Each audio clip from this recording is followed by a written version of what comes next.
Once again, you already know what it is, and you already know where you have reached. The number one collaborative professional wrestling podcast anywhere on the planet, man. And it's really, really a festive situation as my brother from another mother turns his hat around to get more swagged out for this very special day. It is Christmas Day right here on Clash of the Podcast. My name is Sean Hubbard, representing Hubbard Wrestling Weekly. To my immediate left is the one and only Conrad Cushman, representing everything pro wrestling. And together we are the one and only Clash of the Podcast. We want to wish everybody a Merry Christmas, Happy Kwanzaa, Happy Hanukkah, and whatever and however you may be celebrating with your families. We wish you a very happy holiday as we come to you from upstate New York and Miami. I am down in Miami, made it safely, been with my family all morning going back, but we made sure that we brought to you guys the 69th consecutive episode without delay or without cancellation. We're really proud to say that. So once again, welcome to Clash to the Podcast. We're going to have a good show tonight right here on Christmas Day. Thank you for everybody that's here. Conrad, you already know what it is. Merry Christmas, my brother, and do me a big favor just for the holidays. Do me a favor and drop that thing.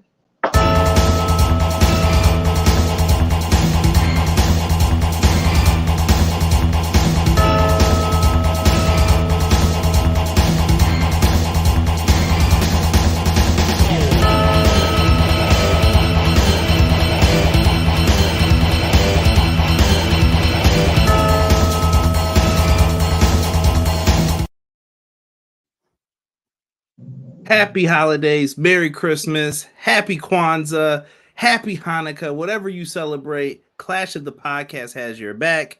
We are here once again for episode 69. And yes, we are going to be talking some pro wrestling for you guys. The wrestling world is crazy. So to me, if you guys watch the old like WWF pay-per-views, remember the free-for-all, Sean? Like that's what I feel like this episode is going to be.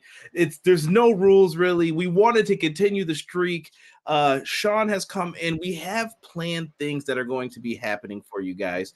We got some big upcoming pay-per-views. If you're a fan of Battle in the Valley, we got Wrestle Kingdom, we got AEW World's End.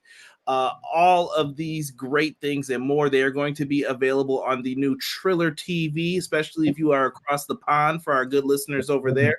Make sure you guys are doing show them some love. We're going to have some previews and things like that coming up. TNA Hard to Kill. I didn't even mention everything. There's so much wrestling happening right now. And it's like weird because Raw's off tonight. We really don't have to like find time to watch it. I'm not like, yo, Sean, you got to check this segment out. You can't miss it or something like that. So, I want to take a second to say that I'm grateful for everyone who listens to us. Make sure you guys subscribe to Sean Hubbard, Hubbard Wrestling Weekly.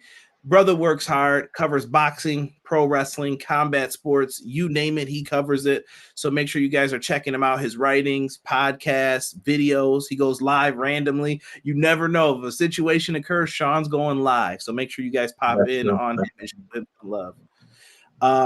I appreciate you guys. Like the video, easiest way to do this. Listen, I haven't talked about this in a minute. Yo, I'm real close to 2K, and I'm tired of waiting for these 2K subscribers. I need a couple hundred more. So it's the Christmas season. Spread the word for me. Tell someone, hey, yo, get in here, subscribe to Everything Pro Wrestling, subscribe to Hubbard Wrestling Weekly. Let's get our numbers up. Let's make more money and talk about more bucks. I know it's Christmas, and that ain't the time for it. It's about giving, but you know what? I need it. So I'm starting it early. We're starting the campaign. And next week, if you guys want a small little preview, me and Sean are going to be going over our predictions from last year and making a bunch of new predictions for 2024 for the New Year's show. No days off. No days off, as Joel called us in the chat. Let's get into it here. E is the first one in the house. He said nice. Yes, sir. Welcome. Joel in the house saying, yo, Sir Quills was never far behind. What's up, Conrad, Sean, Chad? Happy holidays to everyone. Your boy Sir Quills is back with my two favorite bros, CJ and Hubs, to enjoy the episode 69, the Christmas edition of Clash of the Podcast. Yes, sir. Yes, sir. Yeah. I was just watching the football game before I came up. I was watching Raiders Chiefs. I also watched the Knicks get a dub today. Look at that, little New York. It must be Christmas. Yo, Randall was balling too, though. I gotta give it up. He was. I'm wearing the Miami hat. Show a little love for Sean, who is out there, and it just matched. Yeah. I promise you. Like I have teams that just match, but I was like, I'll wear that. I could have wore a Houston one too, but I was like, no, we're wearing the Miami because that's for Sean. Appreciate it, man. Appreciate it. You know this is yours. Right Sheezy in the building. Merry Christmas, everyone. And the same to you, Emily. We appreciate you, my G. Always, bro. Always the first to comment, says I'll be there. He's always there. So thank you. Thank you for that. And shout out to Quills, Joel, and E2. They're all of you guys who are always in here, you know who you are. Thank you. Yes, Prince Rockstar, everybody. XGW, everybody. Appreciate y'all. Thank you. And here it is, Sean and Conrad's new gimmick, no days off. I think Mr. Darren Young, Fred Rosser will have an issue with that, but I'll accept the compliment. Absolutely. We're happy to be here, man. We've been planning this for the longest, man. This family outing that I'm having and, you know, the family over at Conrad's house, we weren't going to stop, man. 69 episodes in a row. Next week will be number 70, God willing, and on and on and on and on. We're going for 100 without a break. That's the goal. For sure. Always hustling. Appreciate it. McKinney in the house. Yo. Merry Christmas. Clash of the Podcast live chat. I'm here to talk wrestling and let y'all know it's Christmas time in Hollis, Queens. Mom's cooking chicken and collard greens. Run DMC. Christmas in Hollis. One of my favorite songs. I post it every year on Christmas Eve. It's like a tradition. Absolutely. OGs, the Run DMC legends. Money Mike in the house. What is good? I know you came from the Pro Wrestling Shoot, Mike, and for that, I appreciate you. Merry Christmas, Conrad and Sean. Rock NY in the building. Oh, I'm from the Rough Buff, so I respect it. Buffalo. Buffalo. Everyone laughs when I say Rough Buff, but yeah, Buffalo, man. Much respect. So you're like a neighboring city to me.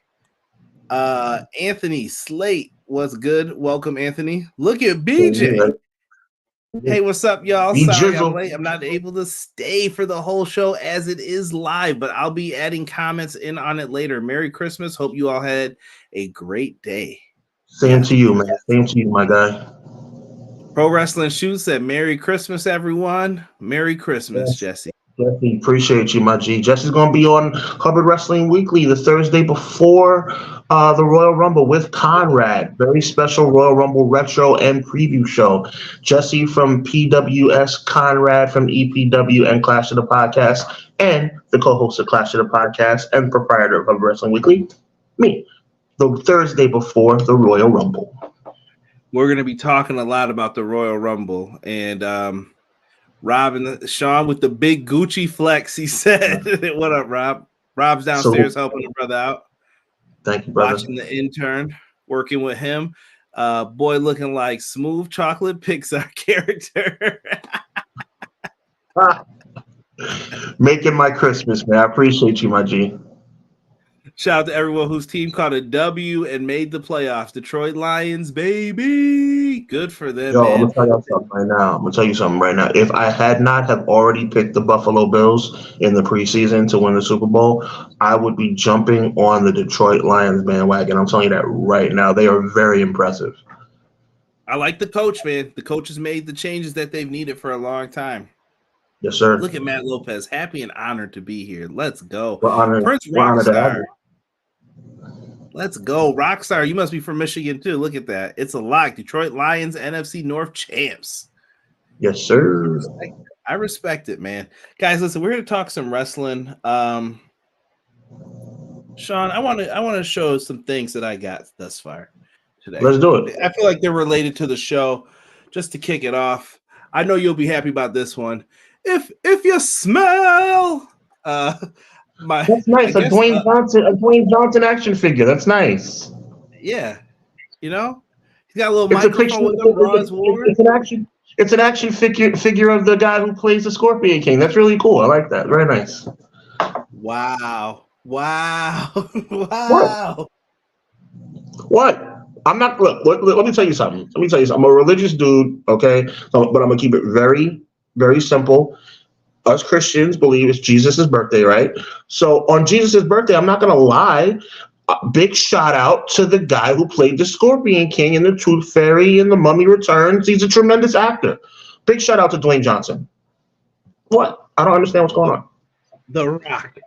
We got a little Scott Hall NWO came with a little tag belt and everything with him. I thought that was dope. All right, I don't understand why you call Scott Hall, God rest his soul, but yet when I call Dwayne Johnson, I get slack for it. I don't understand this. See, if he had the little poofy hair and the blue tights, he'd be Rocky Maivia. But he's The Rock. I don't know who that is. His name, all I know is this: he's a tremendous actor. Listen, let me tell you something. Right here from his hometown, Miami, Florida. Big shout out to Dwayne Johnson. Okay. I understand he's been a very successful, you took the word right about, a very successful college football player, played some time in the Canadian Football League. He's been a tremendous actor for many years. I understand he had another job at some point. You know what's really cool? Dwayne Johnson, I've never seen him, but Dwayne Johnson actually appeared on SmackDown about a month ago. It was really cool. I didn't know people from, it's similar to the way Bob Barker, God rest his soul, and some other Shaquille O'Neal have come over to the wrestling world to be guest host on SmackDown and Raw. Really cool to see the Tooth Fairy and the Scorpion King come on to WWE television. I heard Australia made a bid for him to show up at the Elimination Chamber. It's a tremendous thing. It's a tremendous thing when people outside the wrestling world make an appearance on wrestling television. Hey, Mike, we don't cheer for the Dolphins over here. Knock it off. Knock it off. We need them to lose to the Ravens real bad because we coming for that top spot. The Tooth Fairy, here we go. I just don't understand. Chad, I don't know why Conrad, I don't know why my co-host, my brother, we're friends. I don't know why my brother continues to ignore me when I say shout out to Dwayne Johnson. I don't understand what the issue is. Actually, factually right. It's just, it seems mean. I even got one for Bray Wyatt, RIP, man. This one kind of hit me in the feels when I saw it pop up. So, rest in peace. Rob got one too. And listen, I know I'm talking from away. It wouldn't be a fair podcast if we didn't get an AEW action figure. Someone came through with a little pretty Ricky, little Ricky Starks, little Ricky Starks. And I want to say this before we get into the content because I really think it's awesome that you showed the action figures. That's super dope. But I just want to add one quick thing, and I mean this from the bottom of my heart. I think that if Dwayne Johnson ever got into wrestling, he'd probably be a big success. He would be. And speaking of big successes, freshly new and arrived. Nice shirt for CM Punk. Not that I'm a fan or biased when we talk about this at all. You know, he wrestles. Yeah, the Royal Rumble. He's gonna be there. He's gonna be there. My boy Jey Uso off the Raw poster. Don't get me started. He did not do anything. See, this is what I need people to start taking this up with their manager, Paul. To direct your hate towards Paul, who's in charge of that. Tell Paul that he can fix it. I want to go on record because nobody's going to say I'm being unfair. It is not CM Punk's fault that CM Punk took Jey Uso's place on the Raw banner. I would never blame Phil Brooks for that. CM Punk deserves to be on the Raw banner, but so does Jey Uso. Why they did that, I could not tell you. Let me see. McKinney, I don't know if they have the different finisher names on there. Maybe it's on the box. I didn't look at it.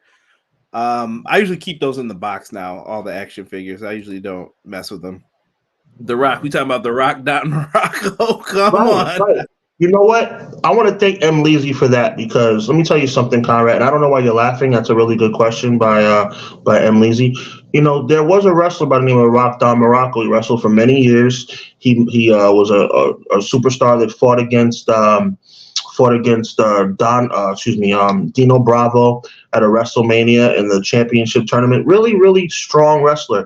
But yeah, so you were talking about The Rock. Was that the Rock Don Morocco action figure you showed me? That's awesome. No, that was The Rock. The People's Okay, well, Champ. I'm confused. Well, they called Don Morocco the People's Champ? That's cool. No, they never did. Okay. Well, I'm confused. Let's just move on. McKinney said, quick question. Have you seen the Bo Dallas videos on YouTube, and do you think WWE is or would use the idea? Do you think the AOP will save a drowning Karrion Kross? I have not seen these Bo Dallas videos. Do you know what he's referring to? I have not seen the Bo Dallas videos either, but I'm really excited about AOP. So you think that works with Kross? Looks like they may even have Paul Ellering back with them. Yeah, I think it better work for Kross. So Kross is about his days are numbered in WWE. Yeah, Kross has gotten a lot of start, stop, but you can't have this guy getting beat like this either. Like, it's very weird how they're pushing him. Jason joins us. My mom got me Cobra Kai pajama pants for Christmas. Did Kyra tell her to get me these? Cobra Kai never dies, bruh. She knows. She knows, Jason. Yeah, I'm sorry Charlotte got injured. I saw Charlotte's going to be out for 9 months, and yeah, she got a bag, supposedly. Good for her. Good for her. The People's Champ, someone got a DDP figure. You know what? And let me tell you something. BJ always calls me out on my crap, and I always call BJ out on his crap. And we have grown. BJ, correct me if I'm wrong. We have grown to respect each other, and I love that comment. Yes, the People's Champ. Now I understand. It's a DDP action figure. I get it now, Con. Why didn't you say that from the start, Conrad? I'm moving forward with Merry Christmas. Merry Christmas. What a wonderful. We're giving shout outs to the Rock, the only true rock in wrestling, Don Morocco, the People's Champ, Diamond Dallas Page, and the actor, Dwayne Johnson. This is tremendous. Merry Christmas. BJ is letting us know the Bo Dallas videos are fake and made by an impersonator, and it made me mad that stuff gains traction. Did not see it. E back saying, yo. Jocelyn says, happy Christmas to all. Merry Christmas, Jocelyn. Jocelyn, Merry Christmas to you. Absolute respect, Sean. Prince Rockstar says Mercedes got unfinished business in Japan. We're going to get into a little Mercedes here. My daughter's into figures, and I got her a Jay Cargill and Tamina Gen 1. Nice. I love it, McKinney. I love it. Awesome. Matt Lopez says, all hail President Tanahashi. New Japan making a crazy move the last couple of days. I'm with it. Yes, I think Tanahashi announces at Wrestle Kingdom. Here's a bold prediction for you already for next week. Tanahashi's going to announce his retirement. I'll give you one right now. And he is going to stay in that president role. You know what? That would not surprise me. I think that's a solid prediction. Dougie Fresh in the house. Merry Christmas, Conrad, Sean, and chat. Teach me how to Dougie. Hey, teach me how to Dougie. Teach me how to. Hey, welcome, Doug. Welcome. Let's get into this. Someone brought up Mercedes, so I guess that's the first name here we're going to talk about. Mercedes Moné. We were going to talk about places where people need to sign, the main event scene in WWE. This one's mainly about AEW, but Mercedes Moné is a free agent kind of hanging around on the market. People thought she was going to be going to AEW after All In, Sean. What's going to happen here, brother? Like, what if you're Mercedes? Supposedly she's asking for a lot of money. I've heard some people say she deserves the money, and I've heard other people say she does not deserve Charlotte money. Where do you stand on this, and where should she sign? What works best for Mercedes Moné to get the bag she wants? I think Mercedes Moné is a megastar, which is a good thing, but I think she knows it, which is a bad thing. And the reason why it's a bad thing is because she knows it and she wants somebody to pay for it. And the news about Charlotte's deal has obviously circulated, and she feels that she wants top dollar.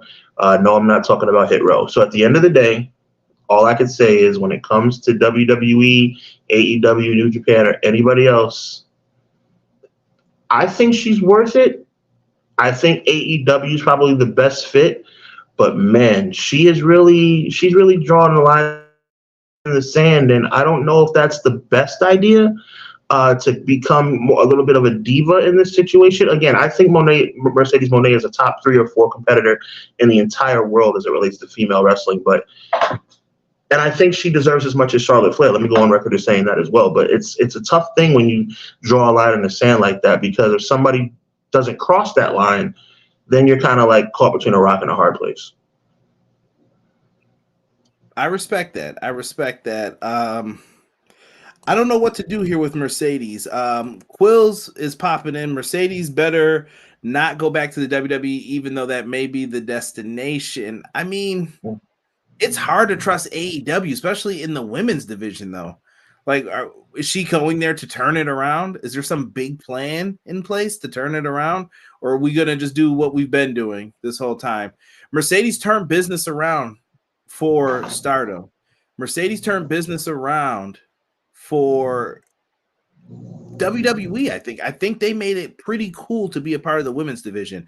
I know people want to paint the picture that it was just Becky and Charlotte, and trust me, me and Sean have brought it up.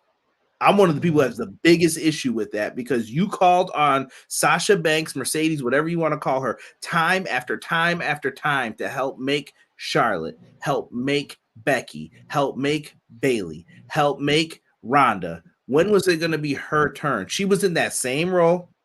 The CM Punk Macho Man, you're number 2. We don't respect you, but we're going to tell you you're great, but then we're going to smack you when you really think you deserve something.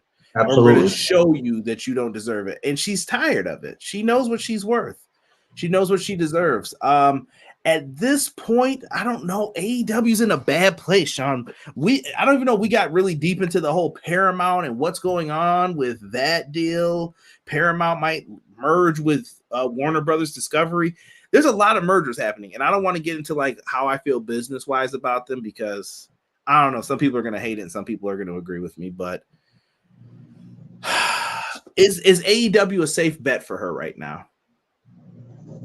I think it's a safe bet, but I think, like I said, she's drawn a line in the sand. So now it's a matter of whether or not the powers that be, Khan or whoever else, makes a decision to just go for what Monet wants and then figure out where we go from here. But again, like I said, I think the best thing about Sasha Banks, Mercedes Moné, is also the worst thing about her, which is the fact that she's an absolutely amazing superstar, top of the line talent that knows it.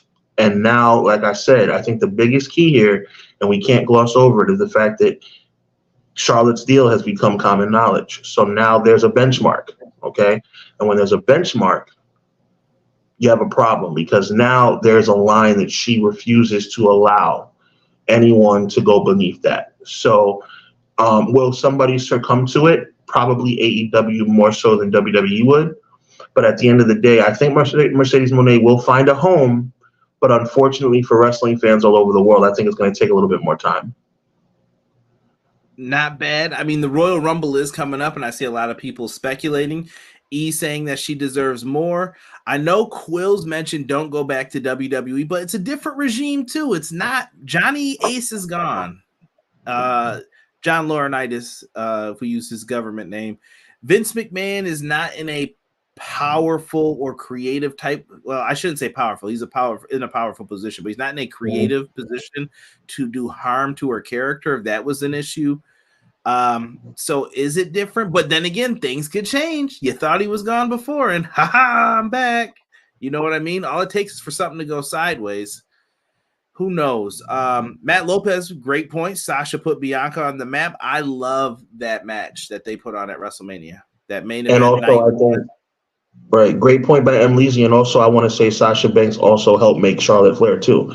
Helped make. She put Bianca on the map. Charlotte was already on the map, but Charlotte polished herself off the matches she had with Sasha Banks. No question. Yeah.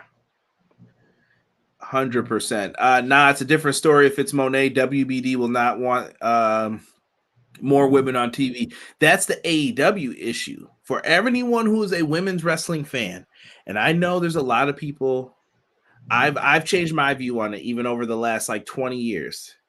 When you look at women's wrestling, if that's not drawing, what are you telling Tony Khan to put on your television?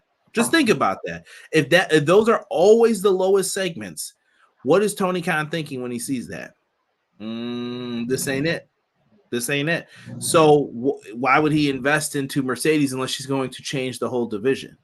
She would have to be front and center in everything, on everything, and she has to bring in the ratings. That's what it's got to be. Jocelyn says her going back to sports entertainment is not going to make her the top female. If she goes for the money, I'll just be indifferent.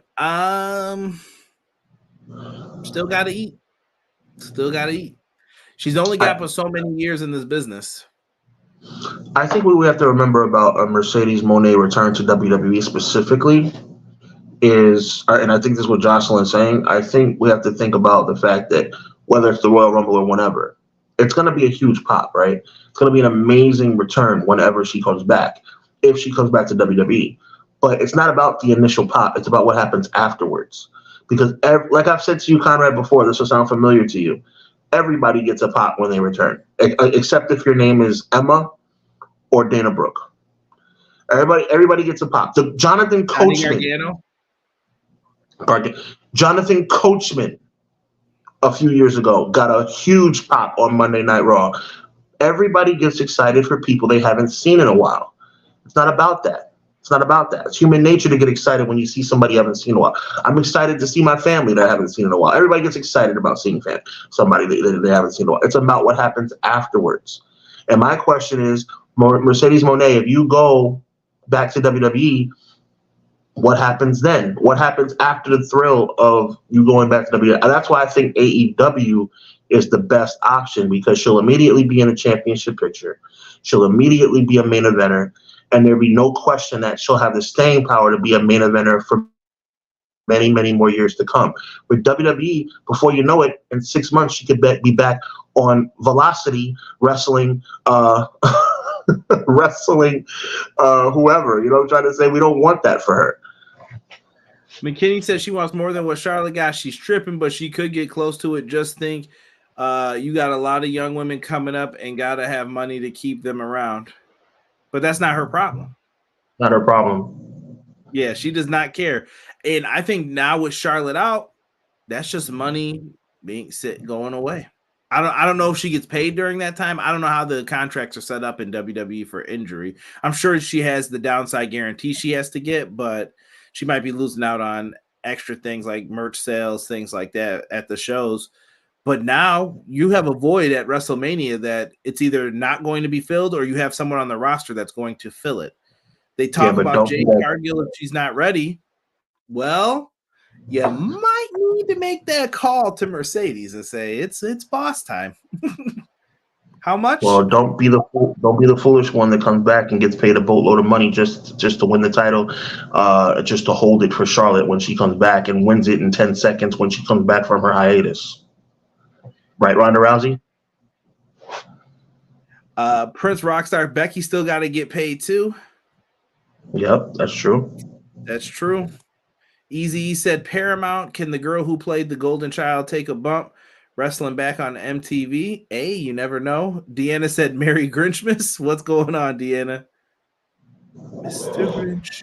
Prince Rockstar, Vince is the Grinch. Johnny Skateboard. Bailey, Mercedes are always behind Charlotte and Becky. And I disagree with that. I mean, it's personal preference, though. I know some people who love Charlotte and they'll say Charlotte's the best, but I'm Mercedes is my favorite out of the four. You ask Mercedes, Sasha Banks always been number one in my book. People know they haven't seen in a while. Wrestling back on MTV. Y'all laughing. Shawn might have started. Heat might be back, baby. It might be back. Having Mercedes is best for business. Velocity. Shannon Moore. Like Shannon Moore. Shannon Moore, good dude. Good dude. Main event scene. Sean, we're going to talk about this with AEW. There's been kind of this has been turning into what's a nice way to say this? This is the place where older wrestlers get to go to do what they want, go out on their terms. If there's no spot for them in WWE or New Japan or wherever. Sounds about right. Looking up at the top, you have a young MJF, but then you have a wrestling veteran, Samoa Joe. I've enjoyed Joe's work, though. Christian Cage and Adam Copeland is another big matchup here for the TNT Championship. Down at the bottom, we do see some fresh faces in Julia Hart and Abaddon, and we see some veteran women's wrestlers in Toni Storm and Riho. Looking at all of this, what is your outlook on the main event scene? More specifically, I guess, for someone like MJF. He's here now. There were some speculations about his contract status. I don't know what you feel of those. I'd be interested to hear your take. My take is that he's already signed, and I don't believe anything he's saying. Tony Khan would have been a fool to give him more money and not make him resign. There is no way on God's green earth that MJF has not put his pen to paper as of yet for AEW. It is a done deal. He will be back. He is not going anywhere. Tony Khan would be an idiot to let him go. That being said, wow. He has really lost a lot of stock in my book. Because of the MJF has become John Cena. Deep dive. Well, when you look at his character and you look at the things he's accomplished in the past year, he's obviously strayed away from the heel character, which is obviously his best work, right?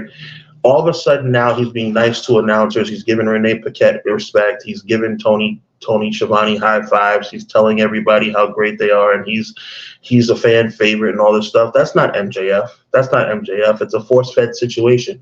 Who was the last one who was force-fed to us that's not named Roman Reigns? John Cena.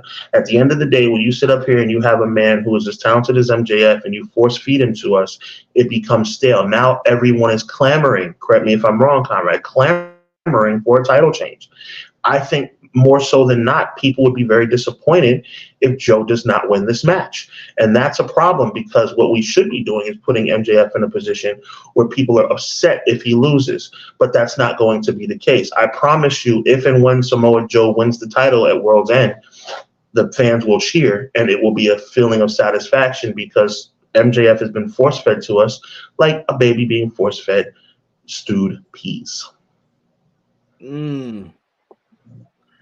I do not like the babyface role. I prefer MJF as a heel. It feels Ric Flair-esque, Miz kind of. When they're babyfaces, it's like, this just doesn't feel right.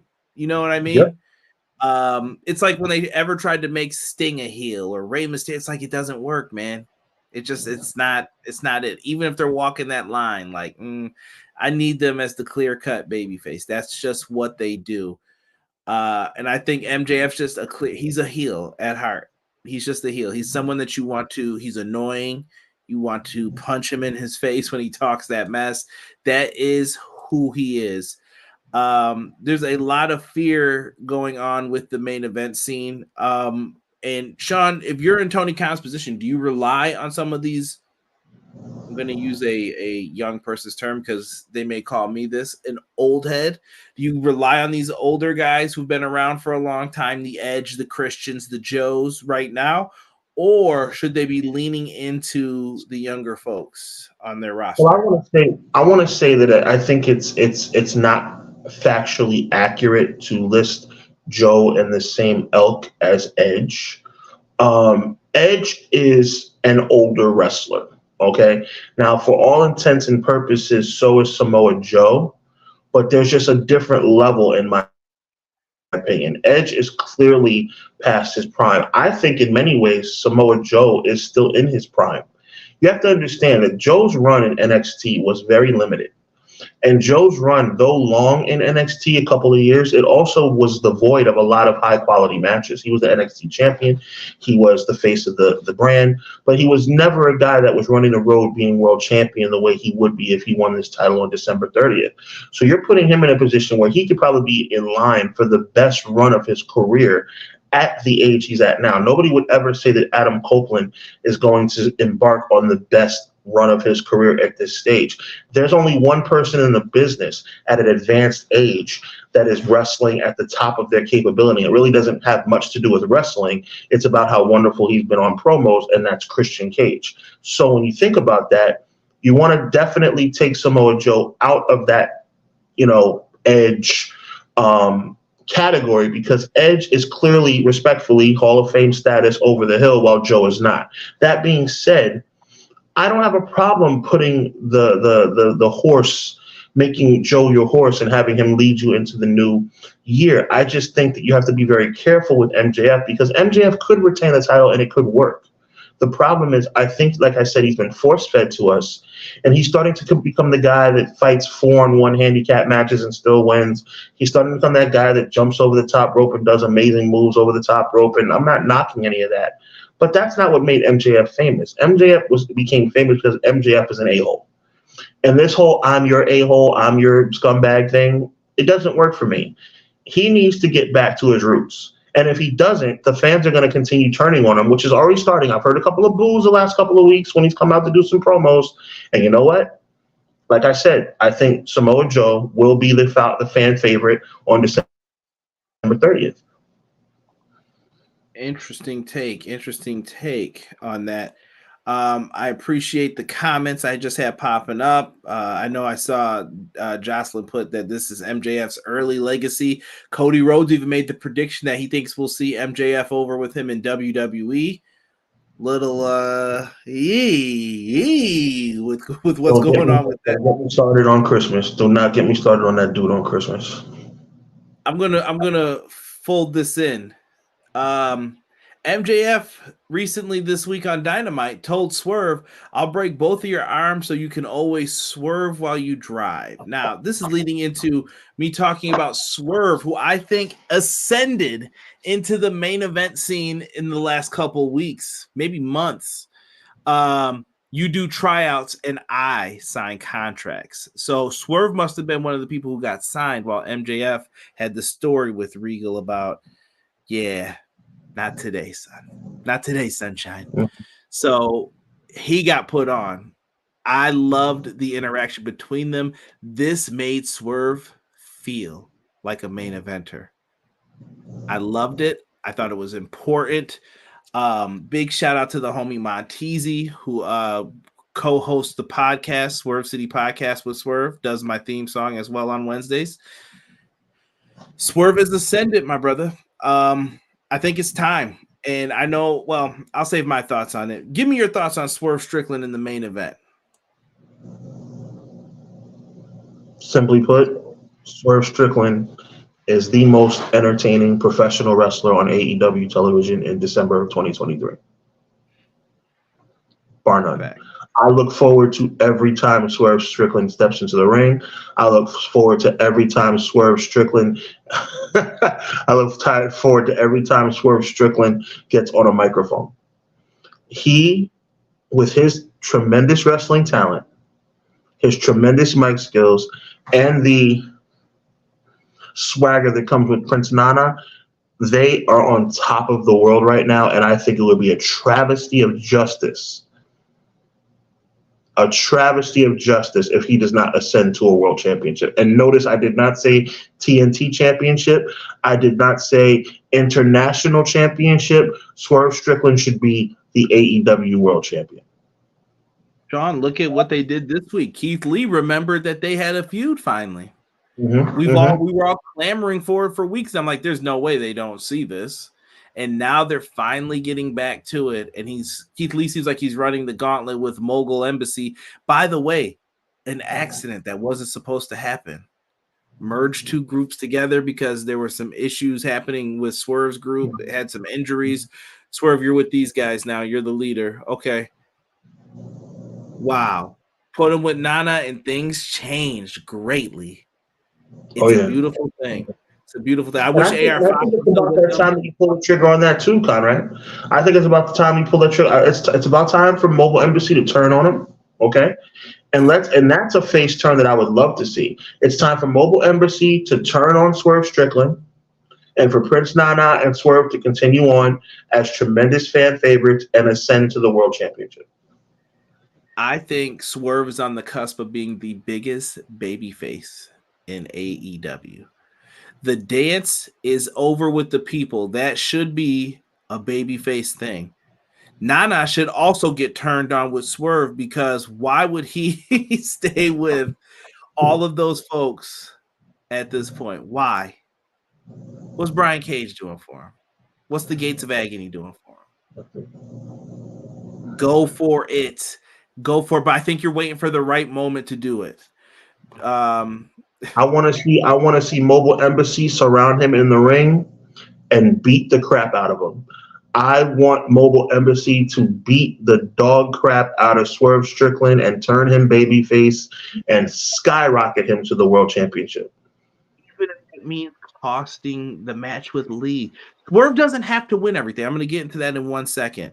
Swerve, Deanna says, has been on a career-changing run. That I will agree. Cody was an AEW EVP. Is that tampering? No, technically not, because now he's just talent.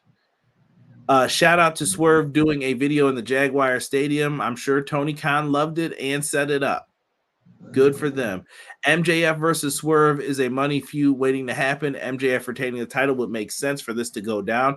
Otherwise, it doesn't make sense. And I agree with Quills. They did a lot of foreshadowing here, but doesn't that spoil the devil stuff too? It's weird because you would think the devil stuff would lead to MJF losing the title, but we're getting back to him and Swerve. So not sure. Is it going to be Keith Lee and Swerve in the C2? Keith Lee is not in, good sir. So that is not happening. Matt Riddle still in a feud with the Bloodline outside of WWE. I did see him make his return to MLW. Getting back into this, these are your main events here for the finals for the Blue League and Gold League. Swerve is in this. This was the right thing to do. Swerve, Moxley, and Jay White all lost to each other is the best way it goes. And looking at this, that is for a Triple Crown Championship with the ROH title, New Japan Strong. Swerve does not need to lose this match, but Swerve also does not need this championship. He does not need to be in this finals. That's why you're the best. That's why you're the best in the business, Conrad. 100%. Oh, so what is the matchup for the pay-per-view here then? So we're Xing out Swerve if me and you say that. What is the big matchup then? I think you give Eddie Kingston a chance to defend the Triple Crown. I mean, he's obviously the current champ, has one of the titles. I think you have him be in a situation where he can go all the way to the end, where his vision of being able to defend the title in this tournament comes to fruition. And I think you have him run it back with Jon Moxley and have Moxley win. So you're saying Moxley becomes the first champ, but Kingston ever so close, always the bridesmaid, never the bride. Well, not never the bride, not never the bride, because he's champion now. What I'm saying is that I think that him winning this tournament is a little unrealistic, as much as I like him. But I love him being the guy that decided he wanted to defend the championship in this tournament format. I love him going to the finals, and I love him losing a heartbreaker to Jon Moxley. I love it. I love it. E says, will Swerve as the face, will he lose the magic? Does he have to stop breaking and entering opponents' houses? Quill says Swerve should hands down be the first black world champion in AEW history. He is too over of an act not to be. 100. Mike showing love to LA Knight. Yeah. His stock had dropped kind of lately. I know they're trying to pick him back up, but this is what we said was going to happen. WWE, Jey Uso, LA Knight. The list goes on and that. Ooh, boy. It's a lot, man. It's a lot. Deanna says they aren't benefiting Swerve right now. Let him be a babyface or even that Stone Cold kind of run. But Sean brought up a good point, though. You could have Mogul Embassy turn on him and Nana, keep them together, because they'll just say, well, you're not taking care of us anyway, so we don't need you. Get out of here. And Keith Lee could then join them. Keith Lee could then be like, you're my guys now. Because I think Keith Lee needs something different. Keith Lee coming out in a Santa hat ain't it, Chief. I love Keith Lee. Well, Conrad, you may be onto something with that idea. I like that. I like that a lot. Because Keith Lee needs something different. I agree.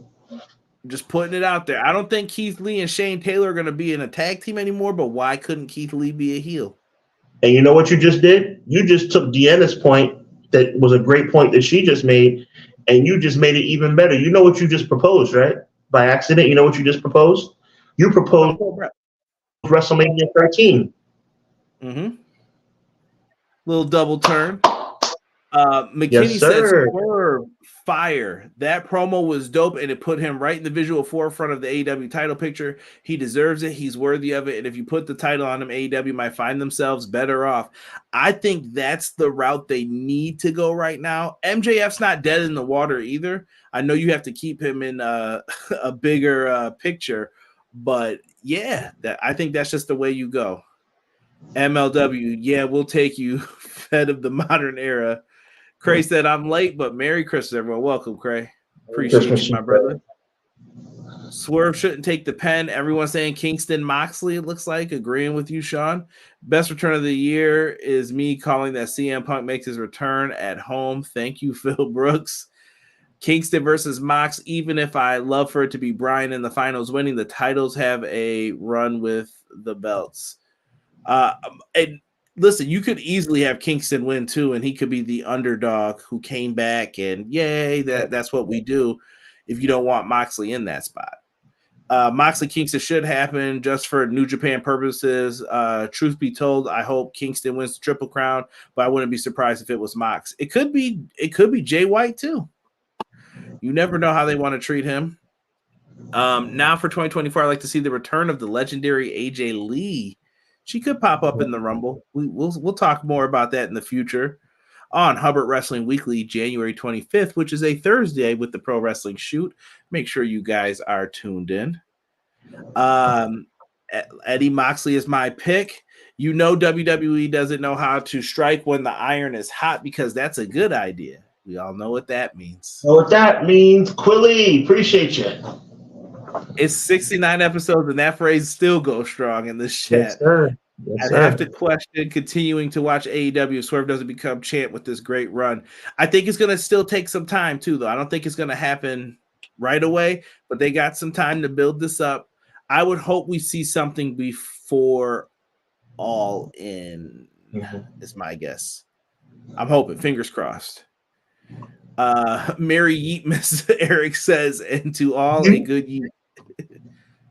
Look at that. Love Eddie Kingston. Bret Hart should have retired Goldberg. Eddie doesn't need to win. I think he should be AEW World Champion soon. Facts. Nothing wrong with that. We're going to be talking about these finals coming up on Wednesday. Clash of the Podcast is now Wednesday nights. Me and Derek do AEW Dynamite reviews. Make sure you guys come on in and check it out. Listen, man. Look at Keith Lee. Said you got a house to tear down brick by brick. It's time. We're finally going to get this feud. I've been waiting for this. Like I said, you could do some big things with this. Some things just look right. They look right. And I just had to put that up just so the fine folks would see, man. I know we could deep dive into Swerve all day being in the main event, but let's talk about AEW from a business perspective. Sean, what did you make of these releases? Or it sounds like that they were mutual, like, hey, I got a better offer. I'm out. Peace. Thanks a lot, though, Tony. It was fun starting this with you. Deuces. Matt Jackson's wife appears to be gone from the merchandising side of things. And we also had somebody leave who's in charge of live events. Sounds like he's going to be working for the Brooklyn Nets now. Right. I think that move to the Brooklyn Nets was just a business move. But as it relates to, the other changes in the company, I think it's just a sign of the times. I think that they've been bringing on a lot of people for a lot of time, bro. And I think there comes a point where it's like, okay, you know what? Maybe we need to reevaluate our spending habits, our salaries, our income versus our output, you know what I'm saying? And pretty much figure out what's what and who's who as far as relates to necessary employees, right? So when you have a decision about necessary employees, you might come across a name that you glossed over in the past because you weren't really worried about it. But now it's okay, is this person really necessary? Do we need this company to have this person in order to be successful, or is this person expendable? I know that sounds a little bit cutthroat, but it's business, right?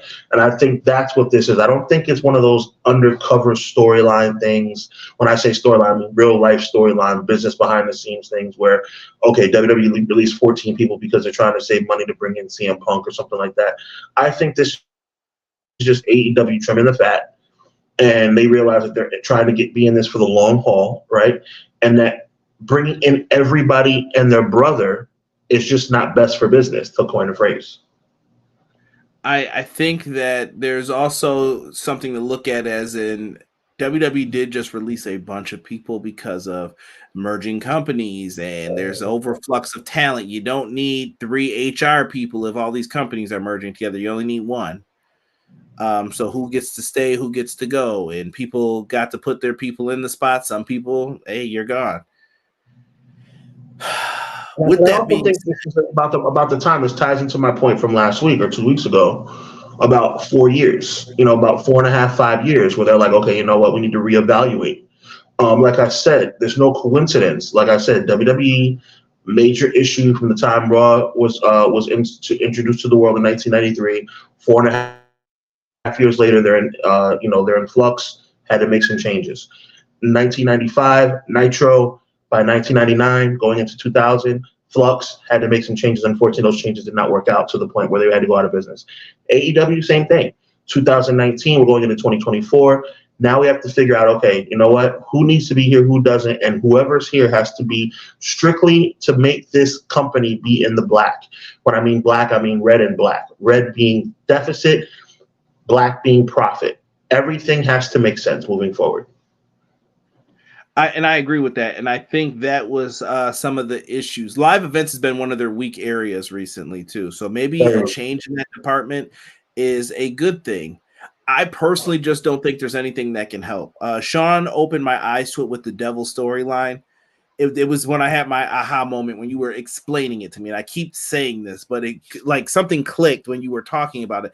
Nothing is going to be good enough for a while for them. Nothing. I don't care if they brought in Okada, Goldberg, whoever they bring in is not good enough until Triple H messes up. This is chess now. You have to wait for the moment where, oh man, we're all mad at Triple H because he made this decision. Checkmate. That's when you step in and you have to do checkmate. Got you. I'm over here doing it though. Come check me out. That's what they need to be waiting for. They're kind of waiting in the wing, but you also have to operate business as usual. Kevin Sullivan, someone brought up, was a production guy who was let go as well, hired he was a guy from WWE. Yeah, Kevin was with WWE in the beginning, then he went to Impact, and then he came over to AEW. Yeah, the other guy came in and supposedly he's taking over Kevin's duties, who was doing the post-production and everything else. That sucked. I like Kevin Sullivan. Not the Taskmaster, by the way. But yeah, there's just a lot of changes, like Sean said, and you're gonna have to look at things and reevaluate. Look, the Buck's wife, Matt Jackson's wife, Dana, she was there since the beginning too, and they're making a move. I think in her position, AEW grew much faster than people expected it to. They came in 2019 as like, this is a small company. WWE released all those people, and AEW bit and took Swerve. Give me Keith Lee. Give me, I'm trying to think of who else got released at that time. Mercedes Martinez. We just saw the video packages from Ali, Ziggler. Like, there's a lot of talent out there, and you got to pick and choose who you want. So you just gave me your flower. You just gave me some flowers for my point about the Masked Man storyline. Allow me to reciprocate and give you some flowers, because what we need to realize also is that when it comes to AEW, yes, you're 100% right. They're going to have to wait for Triple H to make a mistake. And let me take the time to say, shame on you, AEW. Shame on you, All Elite Wrestling, for putting yourselves in that position. Because Conrad is exactly right. Now you have to wait until Triple H messes up. Now it's a situation where you're the number 5 team in the country, and you have to hope that number 1, 2, 3, or 4 loses for you to get into the college football playoff, because you made the mistake. You put all your eggs in a basket, and you made some significant decisions that made some significant setbacks to your company, and now you need the other team to mess up. So allow me to piggyback off of that great point you just made. Yeah, that's a great analogy, actually, that they are in the wild card per se, or they're trying to get into the wild card, and they've made some errors. And how do you get in? You're waiting for like, well, I need this team to beat this team, and then I can finally try to make my move here, and then I got to win too, making more work for yourself. And 100. I think that this company has just grown. Like I said, it's a travesty when you go to these AEW shows and there's not enough shirts. You know who always has enough shirts? These guys always did. They never ran out of merch when you go to the stands. If they did, it was a crazy night for business. Where's the Sting masks? You don't have Sting masks. You show up, they're selling action figures that are signed. They have some t-shirts, but where is the goods? Where's the stuff that you want that's there? You know, they're always missing things. So I've always thought AEW could do better in that aspect, and I'm hoping the next person who comes in amplifies it. You know what I mean? They want major league results. Yeah, well, now you're dealing with themselves. I was gonna say you're dealing with CM Punk. You could have sold more of his shirts probably if you had them. I'm a Punk fan, Sean. I would go to these shows. I'm like, oh, not my size. See ya. Oh, you don't have it right now. Peace. I'm out of here. Oh, is it on sale or is it not at this moment? Nah. Well, the analogy I was going to make to your point is this: at the end of the day, you're conducting yourself like a minor league team and wanting major league results. You know what the key when you get called up from the minor leagues, from AAA to Major League Baseball. Do you know what the big change is? Besides, obviously, you're on the big stage and you're playing in the show. The difference is steak compared to hamburger.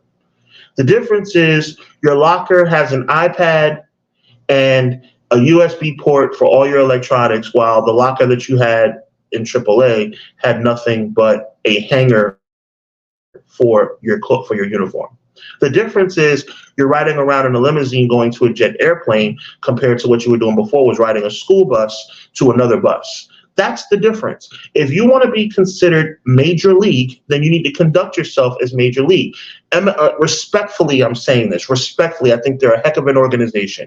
House of Glory Wrestling. House of Glory Wrestling has those kind of issues. House of Glory Wrestling will run out of shirts here and there. House of Glory will have issues with this, that, and the third, but they're considered to be somewhat of a lesser tier of an organization. So they get away with that kind of stuff. And by the way, big shout out to House of Glory Wrestling. Big shout out to my good friend TJ Marconi and everybody over there, because they're putting on a tremendous product. I say that with respect.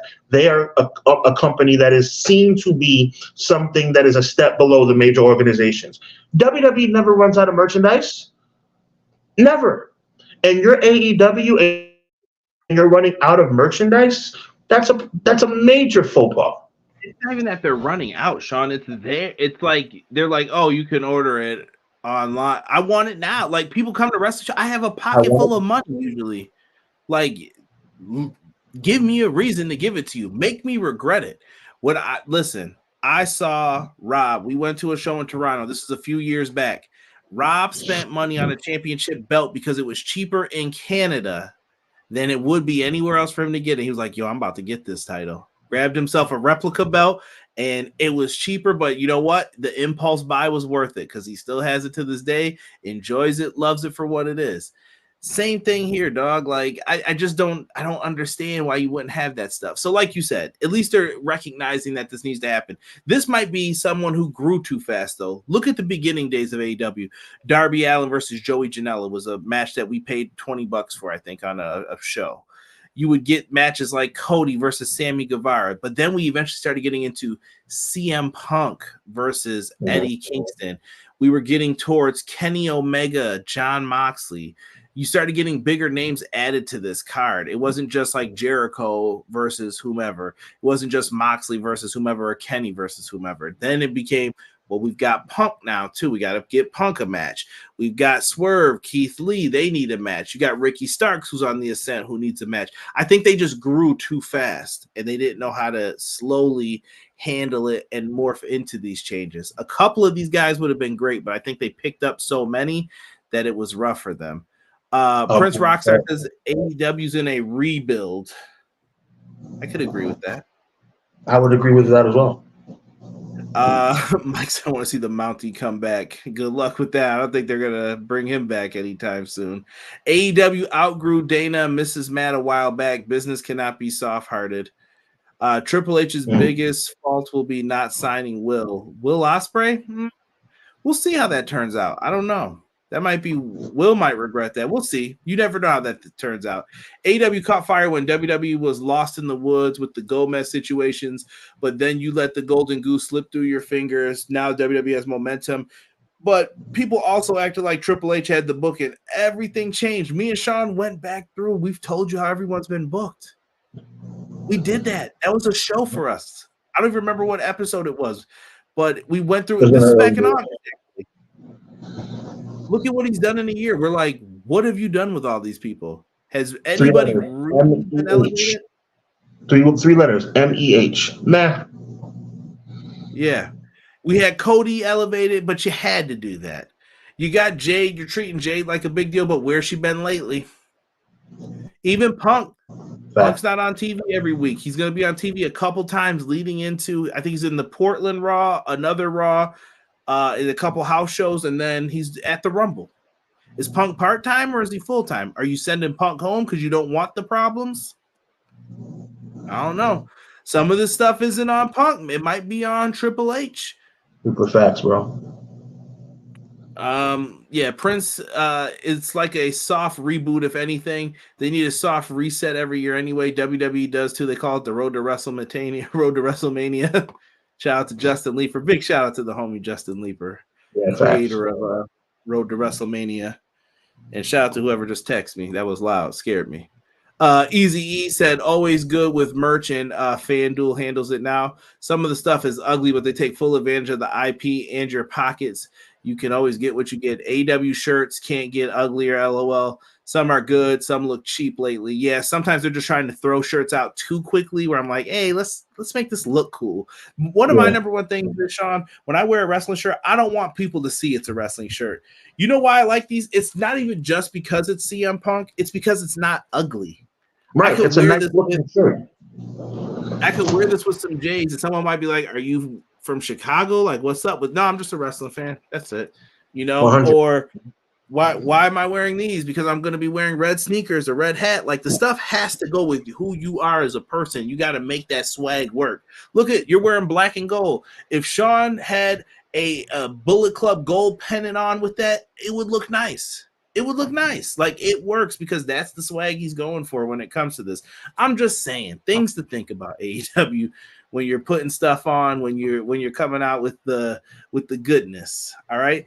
AEW doesn't run out, they don't have it. I've been to 2 shows, and what they had at the merch table is what they had. Well, I've been to some of the bigger shows, McKinney, and they ran out of stuff too, where they're like, yeah, we don't have any more Forbidden Door shirts. How? What?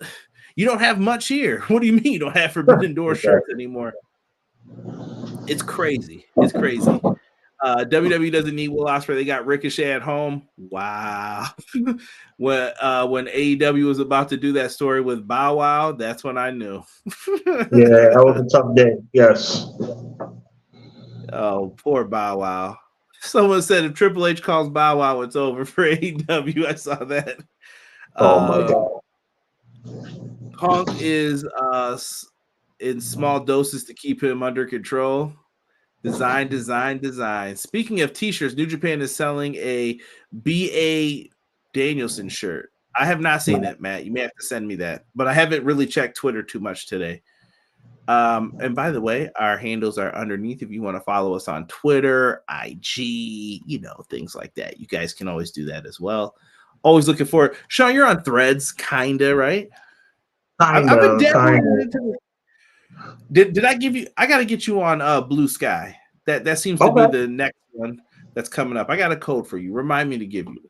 I appreciate that, man. Yeah, we're gonna get you on there. It's an invite only one right now. I'll DM you the shirt. Matt just said. Cray said I like wrestlers wearing their shirt for at least a month. Too many new shirt designs. Yeah, that's just internet. Like, things happen faster and faster. They're doing ones where people get black eyes. They're like, let's put out a shirt of Britt Baker next week. And I'm like, slow down on that. I mean, I wasn't mad at it, but I was like, if you guys would have just waited a week, you'd have been like, this really isn't that big a deal. This isn't that big a deal.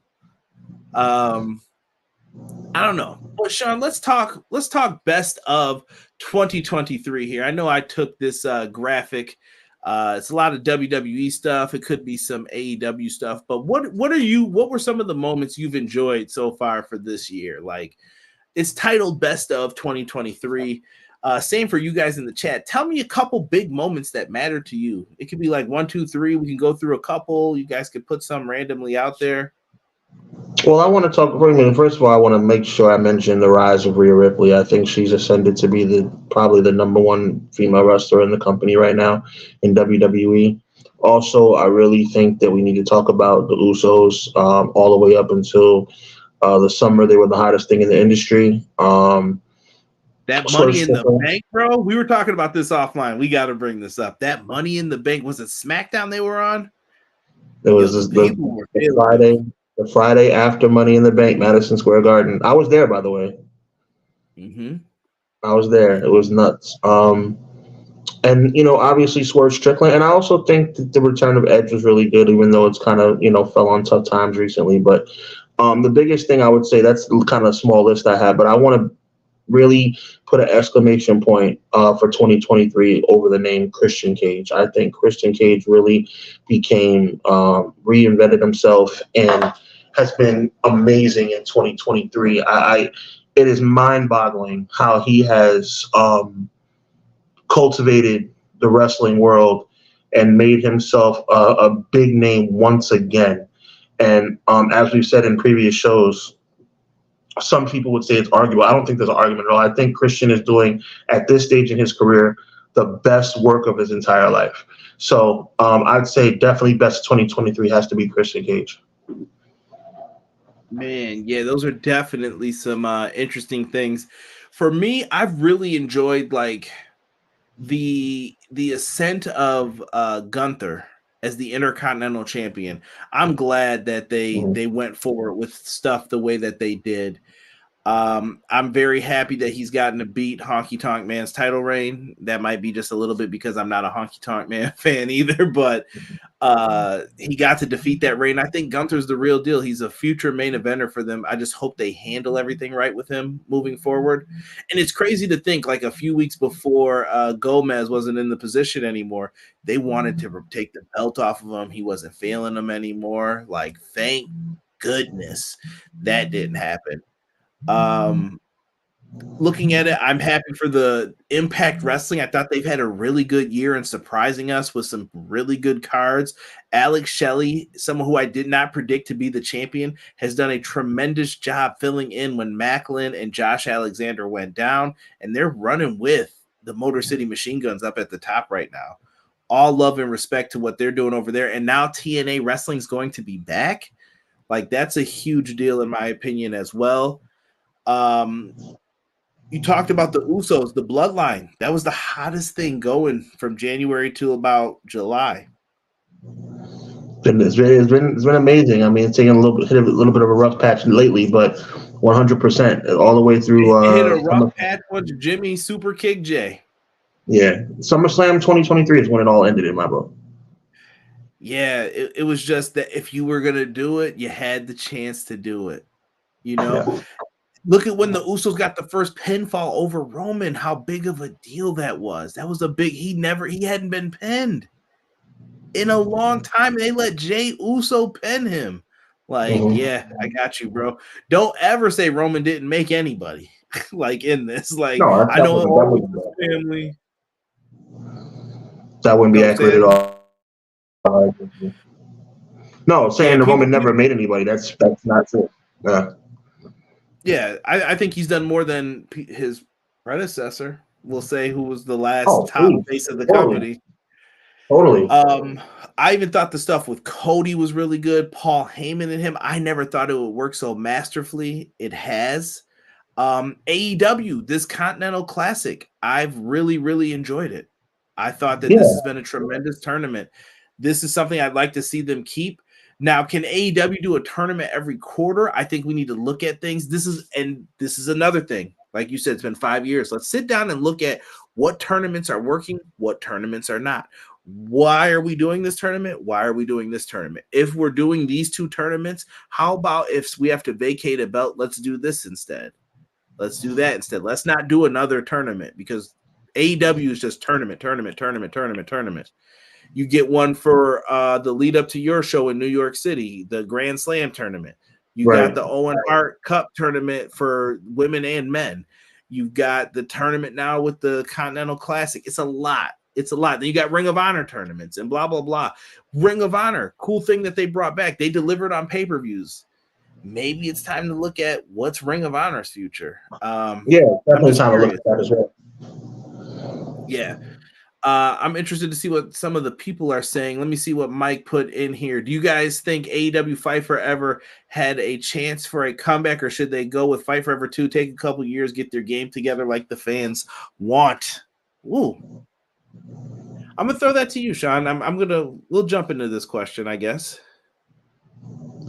I think it has a chance, but it would have to definitely be something that there have to be some major improvements. I don't think it was them. Fight Forever. If you ask my opinion. Mm-hmm. No, I was gonna say I don't think it was them. If you ask my opinion, but I heard I just wanted Fight Forever 2. I think Fight Forever 2 and just taking some time would be the best, most prudent thing to do. So you're saying just take the couple hits on the chin, maybe put out that season 3. You know what I'm saying? I think that's where we're at this point, honestly. But Sean, look at where video games are today. And I know this is a sidebar thing, but it sounds like video game fans will enjoy this. When it comes down to wrestling video games in today's market, bro, it's different than when me and you were growing up playing video games. Sean, what was the first wrestling video game you remember like really being into or getting? Raw versus SmackDown versus Raw, like 09, I think it was. Really? So that was like one of the first ones you got. Like I remember getting like Royal Rumble, like on Sega, stuff like that. Oh, you're talking about like the old school times? Oh yeah, like WrestleMania, like WrestleMania for like Sega Genesis.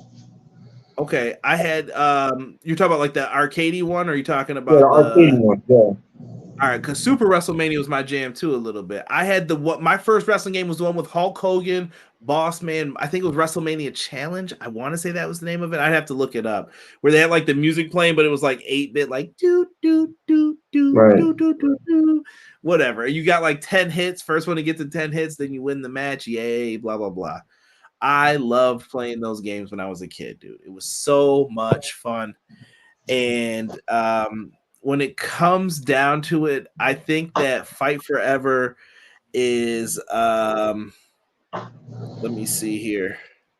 I think Fight Forever is in a good spot to release the season 3 DLC and see if they can get well, I know you're a tremendous advocate, so yeah, listen, but it's not that. I think if season 3 can deliver, then cool. Maybe there's still some way to pump life back into this, but if not, they're gonna have to make that move, in my opinion, and just try to get Fight Forever 2. It's gonna be hard for them to get a developer, though. What I'm saying is, when we grew up, Sean, I was just watching someone play like Home Alone on Sega. I had that game. I had Street Fighter 2. I had Sonic. I had games that I didn't know what they were even about because you could take those chances back in the day. Now games are $70 a pop, bro.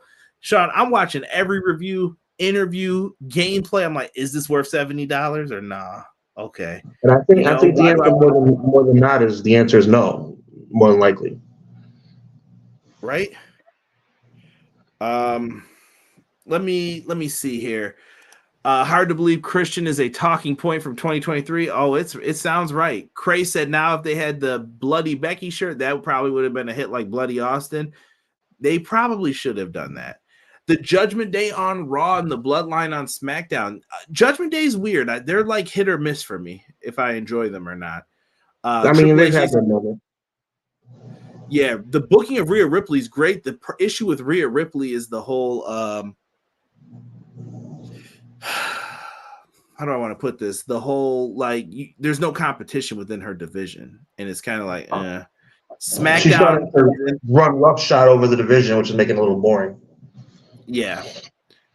Let me see here. That was me responding to McKinney.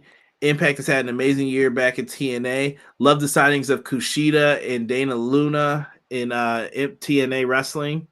Towards the end of the year, Impact Wrestling has had much better pay-per-views than WWE easily. Impact's writing is really good. I always tell people that, man. Continental Tourney has been much better than the others. Owen Hart Tourney, no one cares about the women's, hardly see them anyway. Wow. Right? Shout out to Mike, too, for loving what we said about the swag and the colors matching on things. Gunther makes the IC title hot. The Bloodline story was fire. The Judgment Day's coming together, bringing back videos that show stars and building them up. Nakamura's been presented much better, I think, too, but you got to let him win. That's the issue with some of the WWE folks. Yeah, agreed.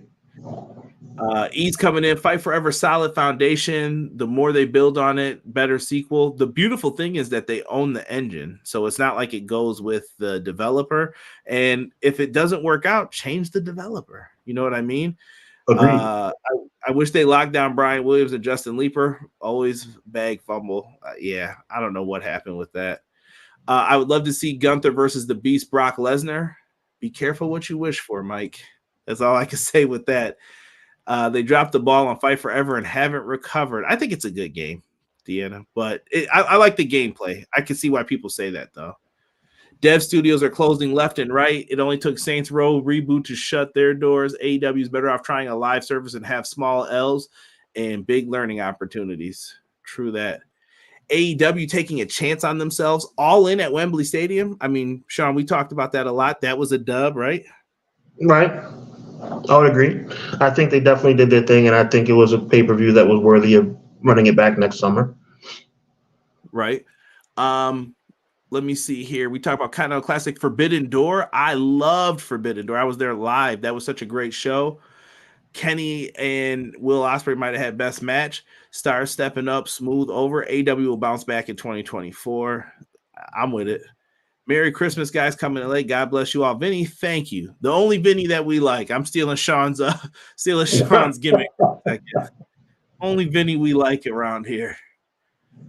People will literally say this game plays great, but I'd rather play the worst game with the better graphics. You can't win.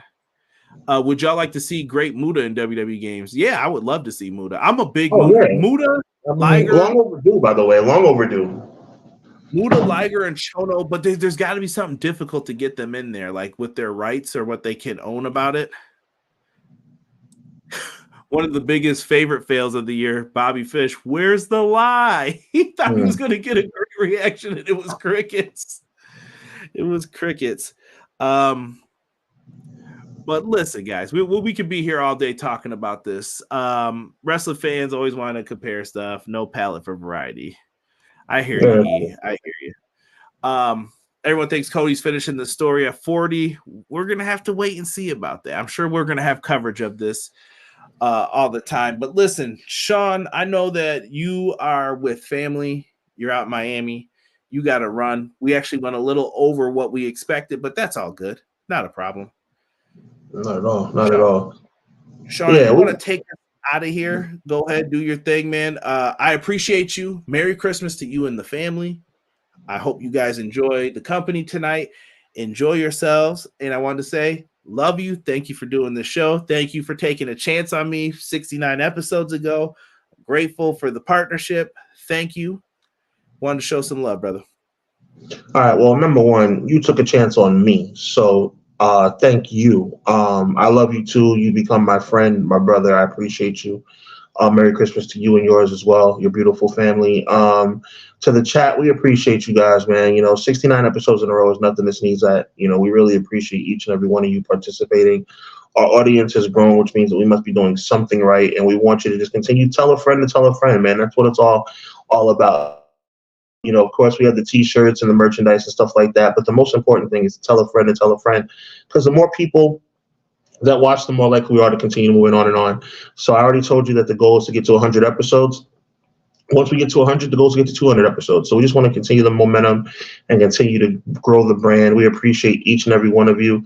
This is the most special time of year for me and my family. So we want to wish everybody a happy holiday season. Truly grateful to God and to all of you, and to Conrad. Once again, Conrad is such a humble dude, but the truth of the matter is, which he would never admit, he's the one who took a chance on me. He has a much bigger audience and a much bigger following than I do, and I'm just so humbled and appreciative of him, who has evolved not only from a co-host and a colleague to somebody that is my friend. So I love you, my brother.